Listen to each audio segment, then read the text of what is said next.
rubro-negros pelo mundo, meu nome é Cícero Andrade, eu sou flamenguista em Portugal. E no vídeo de hoje vou falar um pouquinho sobre o empate do Mengão em Bacaxá contra o Boa Vista. Por que não ganhamos o jogo? E vou fazer um resumo dessa empreitada do time reserva do Flamengo no Campeonato Carioca. Roda a vinheta. Flamengo!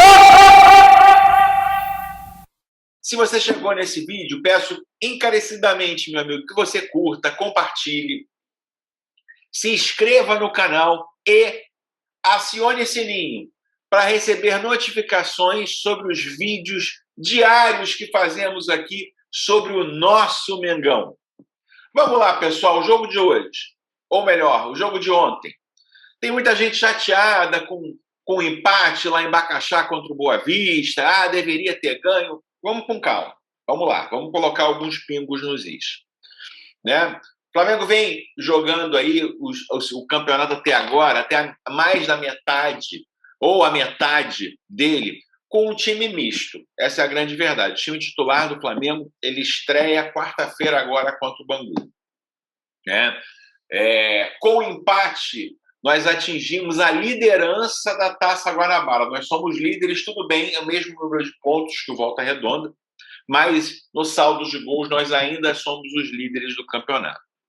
Sobre o jogo de ontem especificamente, pessoal, apesar do campo horroroso, né, um campo que não deveria estar aprovado pela Federação Carioca para receber jogos da primeira divisão, mesmo assim, o Flamengo começou o jogo com domínio total. Eu lembro que com 15 minutos de jogo, o Flamengo tinha 85% de posse de bola. 85% de posse de bola é praticamente o time adversário não cortar, não tocar na bola, não criar jogada.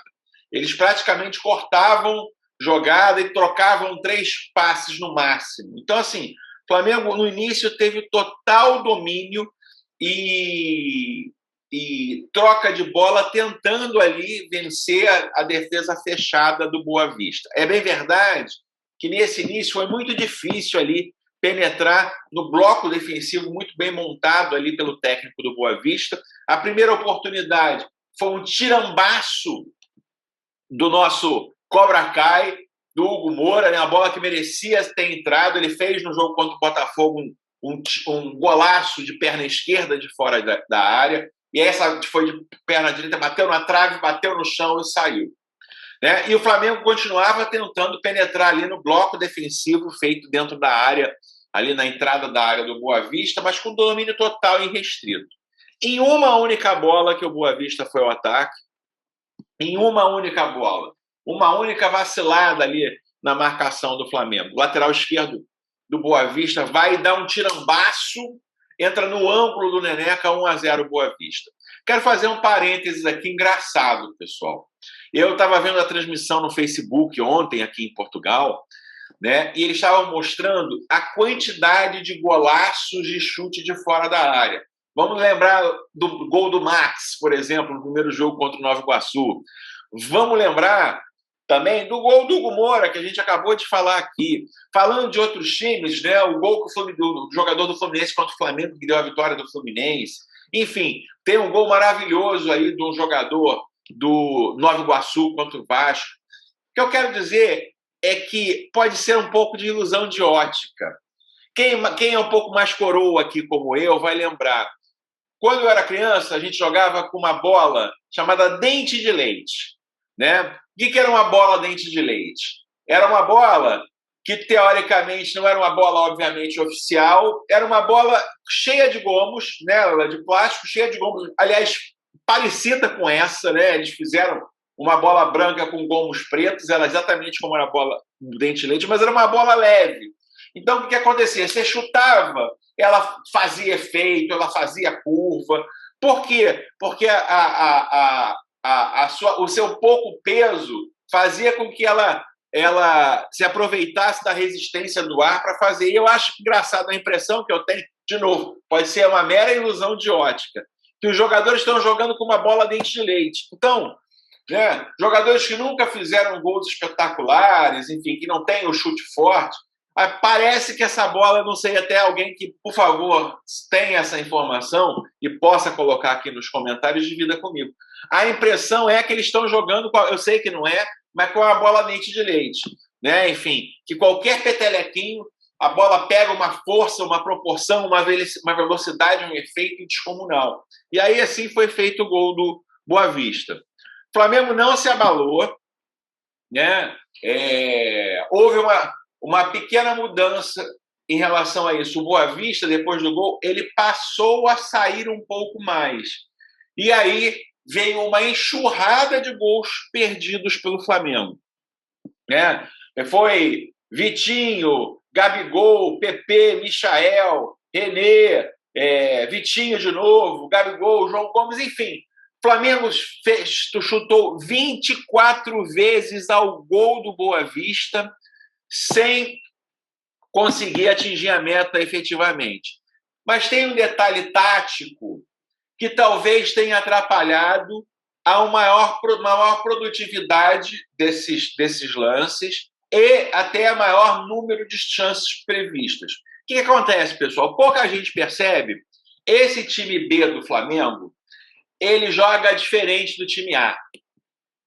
Não só pelos jogadores, mas ele tem um esquema tático diferente.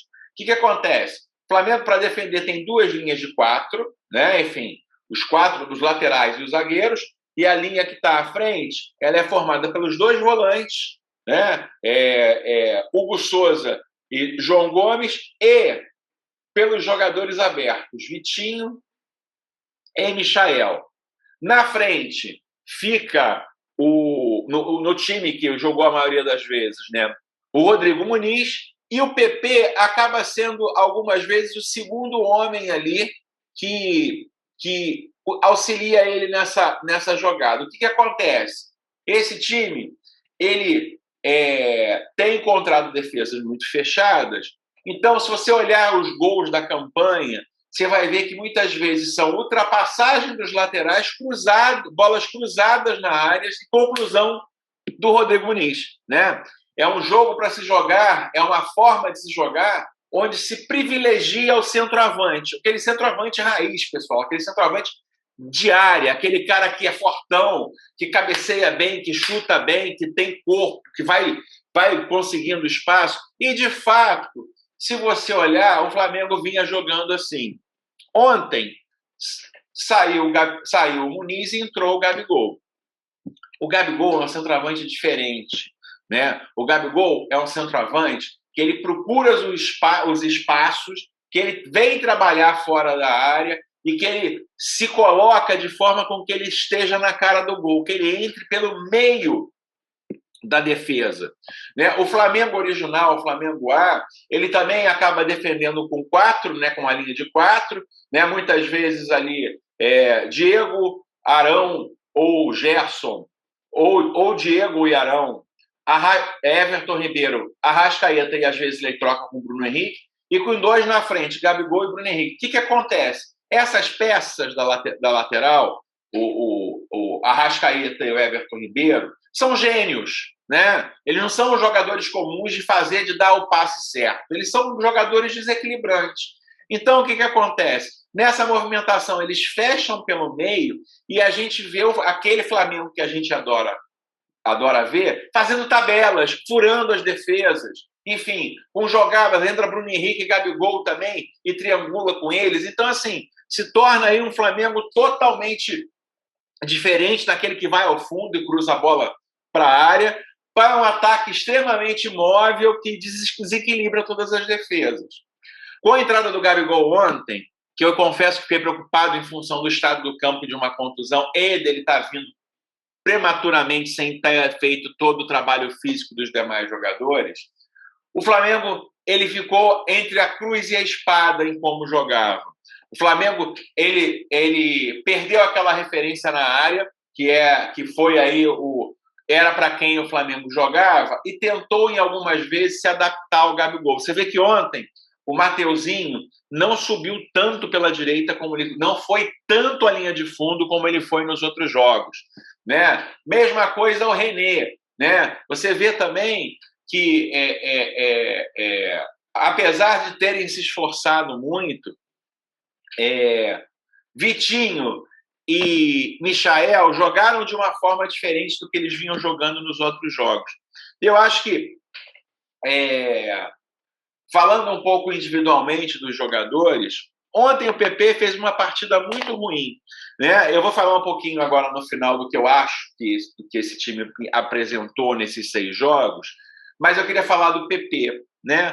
PP é um bom jogador, mas comparado com todo esse elenco reserva, ele é um jogador muito mediano, né? E ele não é um jogador físico ou com força física para fazer esse papel de vem e vai com uma velocidade que faça a diferença ali no ataque do Flamengo. Então, ele parece ser um jogador, um 10 mais clássico, que venha de trás com a bola, né, que possa municiar. Então, assim, PP ontem foi uma arma totalmente inútil ali no jogo do Flamengo, enfim, deu 2 chutes ao gol, 2 chutes mais ou menos. Então, se eu fosse o Mauricinho ontem, eu escalaria, já que teria que colocar o Gabigol, eu escalaria Rodrigo Muniz como o cara de área e o Gabigol vindo de trás, desde o início do jogo. Nós estávamos jogando com Bacaxá, pessoal, né? Já que se pede tanto para se jogar com Pedro, Bruno Henrique e Gabigol, traz o Gabigol aí vindo de trás, enfim, no início do jogo, ainda quando ele está com gás, e coloca o Rodrigo Muniz dentro da área. Aí teríamos as jogadas pelos laterais, os cruzamentos para a área, para o centroavantão fazer o gol, e poderíamos também atender os dois, atender o Gabigol nas jogadas também. Ele até tentou algumas mais no final do jogo. O que aconteceu? Acho que o Mauricinho demorou a fazer isso, né? Aos 15 do segundo tempo, ele fez a alteração que talvez eu fizesse desde o início do jogo, ou pelo menos desde o início do segundo tempo. Tirou o PP, botou o Gabigol. O que aconteceu? Ao invés de ele colocar o homem de área, o trombador de área, o cabeceador na área, e recuar o Gabigol já fisicamente já estava extenuado. O que ele fez? Ele trouxe o Rodrigo Muniz para trás e deixou o Gabigol na frente. Quer dizer, não adiantou nada. O Rodrigo Muniz jogou numa posição que não é a dele. O Rodrigo Muniz é um centroavantão, né? É um centroavantão da Premier League, daquele cara forte que está dentro da área. E o Gabigol ali continuou sem ter o poder de municiamento que ele deveria, troca de habilidades que alimenta tão bem a ele. Então, assim, acho que o Flamengo acabou, mesmo criando inúmeras chances de gol, acho que o Flamengo perdeu força aí nessa mexida. Uma outra coisa também, acho que o nosso técnico Mauricinho foi muito conservador, né? Ele poderia, por exemplo, também ter recuado o Hugo Moura para a zaga, ter tirado o Léo Pereira e ter colocado o menino, o Lázaro, poderia ter trazido o Max, quer dizer, mais um jogador ali que tem a função de filtrar as bolas para o Gabigol, de abrir as bolas para os laterais para que eles cruzassem. Então, eu acho que, apesar do domínio restrito do Flamengo, eu acho que em determinado momento do segundo tempo, o Boa Vista acabou equilibrando o jogo em função da falta de visão ou da falta de arrojo do nosso técnico Mauricinho. Perdemos muitos gols, né? Mesmo com a bola dentro de leite, como eu digo. E houve um lance ontem que passou despercebido, que me pareceu muito interessante, né? Léo Pereira, mais uma vez ali, acabou se chocando com o Bruno Viana, e se não fosse a grande velocidade do Bruno Viana, o Flamengo poderia ter tomado um gol ali, trocou a bola. E o Bruno Viana foi o Bruno Viana que é aqui em Portugal. Excelente zagueiro, só que no final da jogada ele vai e dá um bico na bola, na cara do médico do Boa Vista. Graças a Deus ele botou a mão na consciência, ele viu o que ele fez, foi lá e pediu desculpa, não deu confusão maior. Então, assim, Bruno Viana, ele é um jogador extremamente veloz, um zagueiro que pode vir a ser titular do Flamengo, tem excelente saída de bola, mas às vezes também tem uma cabecinha de Júnior Baiano. Então, acho que ontem foi isso que aconteceu também. Enfim, falando do resultado em si, pessoal, não faz diferença nenhuma, de fato, esse empate. Eu acho que fica na conta aí. Acho que o importante é que o Flamengo termine essa fase aí de jogos nos juniores, com jogos com o time reserva do Flamengo, de uma forma muito positiva, né? Enfim, temos 13 pontos, mesmo que o Volta Redonda, mas somos líderes da Taça Guanabara. Se o Flamengo ontem, esse sim é um problema crônico de todo o time, do titular e do reserva. Se ele fosse mais preciso nas finalizações, o Flamengo teria tido uma sorte muito melhor do que o empate. Esse é um problema em relação a finalizações que pouca gente fala, mas desde a época de Jorge Jesus a gente tem esse mesmo problema. Atacantes super criativos, mas que têm um alto índice de desperdiçar oportunidades claras de gol, né? Enfim, ontem João Gomes perdeu, ontem o Gabigol perdeu, ontem o Rodrigo Muniz talvez tenha perdido a mais clara de todo, o nosso centroavantão, né? Enfim, o Michael fez uma jogada ali pela direita na garra e na raça e jogou para o Muniz e o Muniz perdeu. Enfim, se não fossem os gols perdidos, estaríamos aí com mais uma vitória no campeonato. Esse empate não vai atrapalhar em nada o Flamengo para os próximos jogos. O Flamengo já joga com o time titular. E com o time titular, eu acredito que as poucas dificuldades que esse time reserva teve, elas vão ser totalmente dissipadas e o Flamengo, na minha opinião, deve ganhar com uma certa tranquilidade a Taça Guanabara. Vamos falar um pouquinho, então, pessoal, para terminar o vídeo, né, dos prós e contras desse modelo adotado pelo Flamengo de jogar aí a metade praticamente do campeonato com o time reserva, né? Vou falar para vocês que eu fui um pouco resistente no início, não entendi um pouco a questão das férias e porque não como os times paulistas que começaram o Campeonato Paulista com os mesmos elencos praticamente do Campeonato Carioca, porque o Flamengo não tinha feito o mesmo, mas eu dou a minha mão à palmatória e acho que foi muito bom para o Flamengo. Primeiro, conseguiu fazer uma pré-temporada. O Gabigol ontem na entrevista disse que eles têm treinado muito e têm sido treinos muito bons.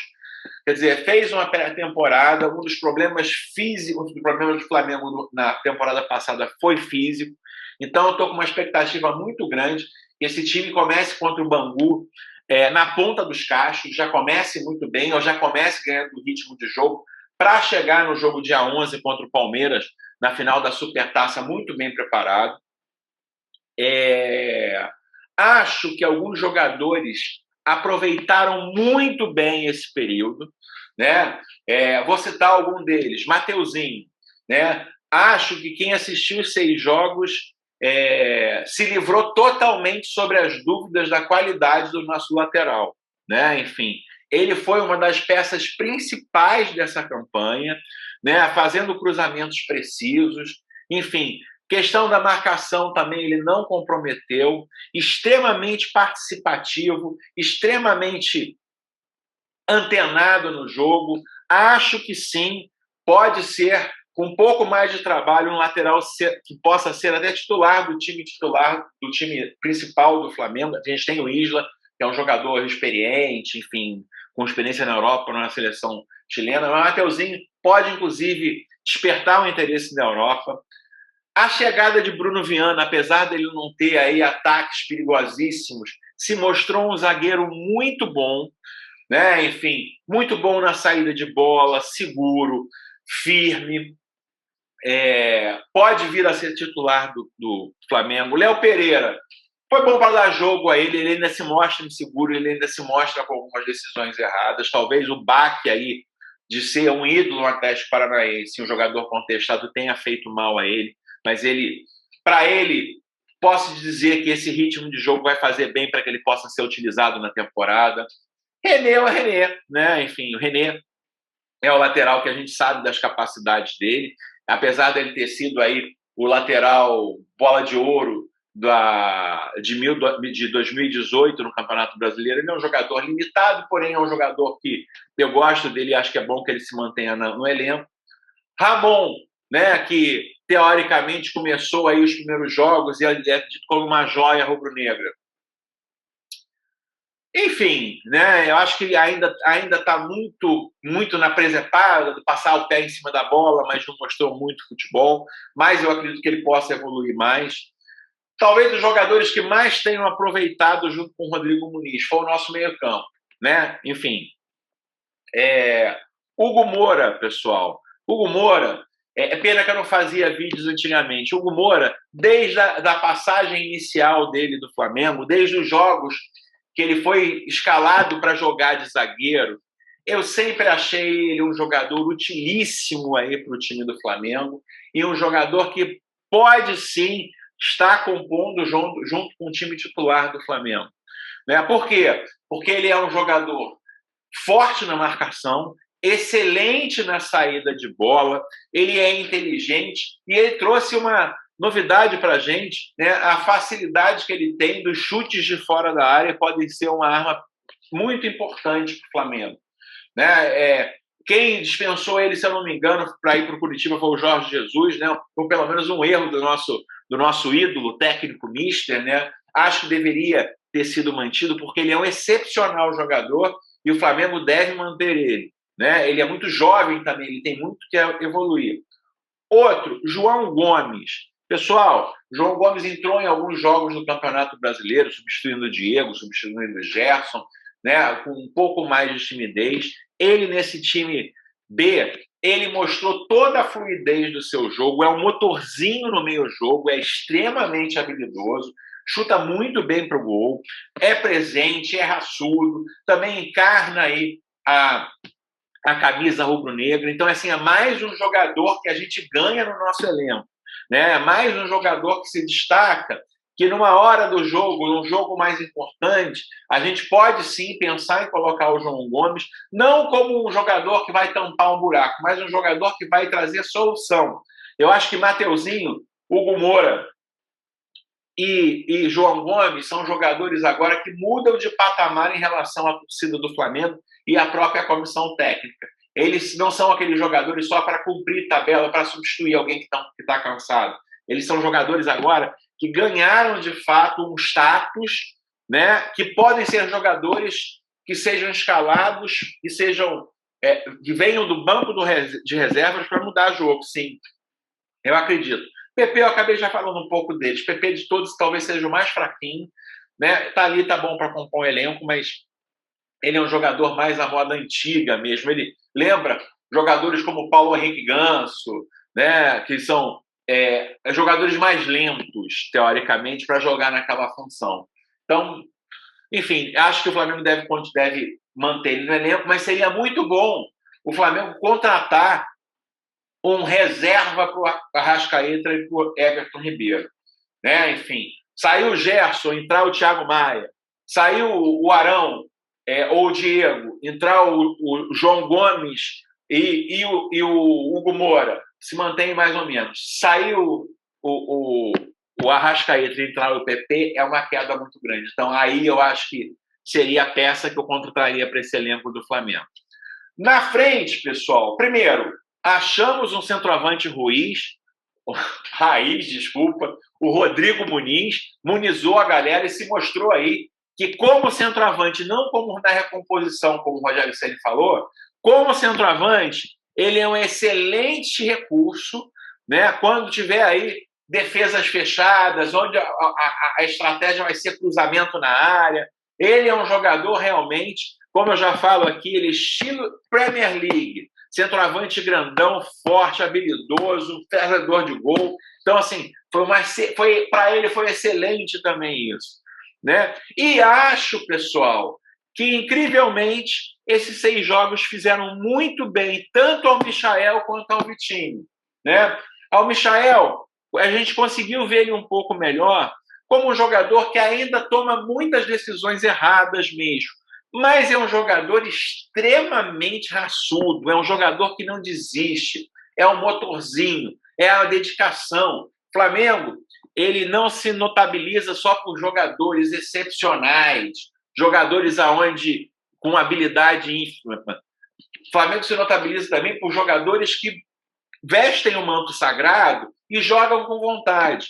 Né? O lance do gol ontem, é bom a gente lembrar, ele começa com Léo Pereira, passe para René para Michael na linha de fundo, cruza e Vitinho marca o gol. Os mal amados rubro-negros empataram o jogo ontem, né? É bom a gente ver isso. Mas o Michael, vou te dizer assim, é um jogador que, porventura, pode ser usado em algum momento, onde as defesas estão muito fechadas, ele use a questão do drible, né? Enfim, aumentaram os pontos do Michael, não só pela atitude de ter voltado antes, né? Mas também pela correria que ele coloca em campo. E o Vitinho, de novo. Vitinho também subiu nessas últimas partidas. Nos últimos 2 jogos, 2 gols do Vitinho. O Vitinho, na temporada passada toda, fez 3 gols. Só nesse início fez 2 gols. Vitinho é um excelente jogador, né? Ele precisa de apoio psicológico. Ele me parece ser daquele jogador que ele cai bastante em função das críticas, que ele deixa de arriscar em função das críticas. Ele comete erros, todos os jogadores cometem erros, mas ele pode ser uma peça importantíssima no Mengão quando falharem algum desses jogadores ou quando o Flamengo quiser mudar o sistema de jogo durante o jogo também. Então, assim, eu que fui um pouco resistente, dou a minha mão à palmatória. Foram excelentes esses 6 primeiros jogos, fizeram com que a gente conhecesse, principalmente, confiasse mais no time suplente do Flamengo. E agora, a partir de quarta-feira contra o Bangu, a gente vai ver o time A, né? O time com todo o potencial. E eu tenho certeza absoluta que vamos conquistar essa Taça Guanabara, quem sabe até antes, não sei se a pontuação permite isso, do que a Supercopa com o Palmeiras. Tá ok? Meu amigo, se você gostou desse vídeo, curta, compartilhe, divida com seus amigos. Faça seus comentários. Eu tento responder a todos os comentários e poder conversar com todos vocês que vêm aqui no meu canal. Não se esqueça também de se inscrever e ativar o sininho para notificações diárias sobre o Mengão. Vejo você no próximo vídeo. Aquele abraço. Tchau, tchau.